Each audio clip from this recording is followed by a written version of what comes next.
ang nag-deliver papunta sa bahay nila Pangulong Bongbong Marcos at Speaker Martin Romualdez mag-insert o magpasok ng 100 billion worth of projects sa BICAM.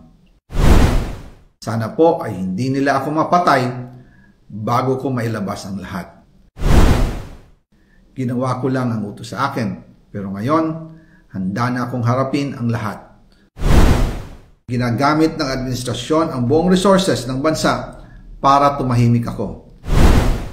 That he will shoot me if I will talk. Gagamitin ako bilang panakipbutas sa kanilang kampanya laban sa korupsyon. Hindi na ako mananahimik, ilalabas ko ang lahat ng katotohanan. May resibo, may ebidensya, at may pangalan. Again, I informed the Speaker and asked clearance about the instructions ng Pangulo.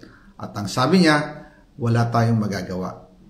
Kaya po nagtataka ako kung bakit sinasabi ni Pangulo na hindi niya makilala ang budget.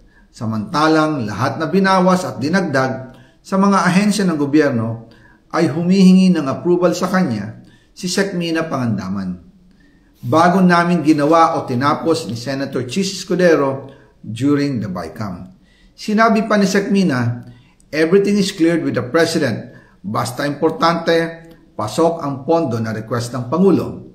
The following day, sinabi ni Sec Mina, approve na si Presidente BBM sa lahat na binawasan na ahensya. Masaya na ang Pangulo dahil naipasok ang gusto niyang 100 billion insertion. Wala pong perang napunta sa akin. Lahat po ng insertion napunta sa ating Pangulo at Speaker Martin Romualdez. Ako lang at ang aking mga tao, sila Paul Estrada, Mark Tiksay, at ang aking mga security ang nag-deliver papunta sa bahay nila Pangulong Bongbong Marcos at Speaker Martin Romualdez sa North Forbes Park, South Forbes Park hanggang sa Malacanang. Yung mga deliveries po ay merong record ang aking mga tao. Totoo po yung sinasabi ni Orly Gutesa na nag-deliver siya sa Forbes Park. Totoo din po ang sinasabi ni Orly Gutesa na nag-deliver siya sa Malacanang nung siya ay nasa Senado. Para mapatunayan ang mga litrato na deliveries ay ilalabas ko po together with this video.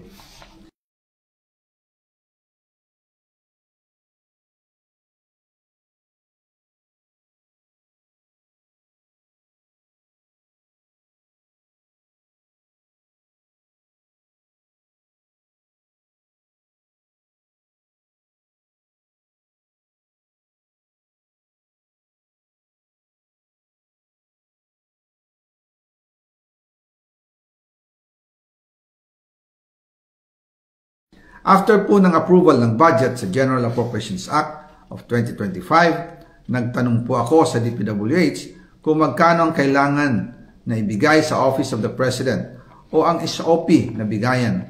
Ang sinagot sa akin ay 25%. Ang ibig sabihin nito, 25% ng 100 billion ang SOP na kailangan ibigay kay BBM mismo.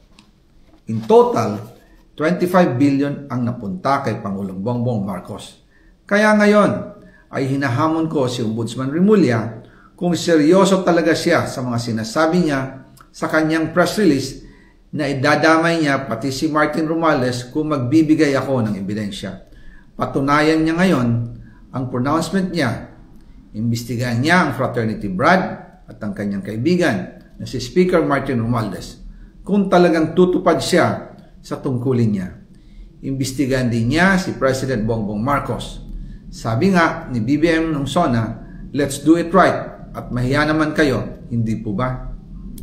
Nananawagan din po ako sa Senado na imbestigahan ang 100 billion insertion ni Presidente. Alam ko po na hindi gagawin ni Ombudsman Remulla ang hamon ko. Pero magaling ang Senado sa imbestigasyon at ako ay naniniwala na dahil sa kanila lalabas ang katotohanan.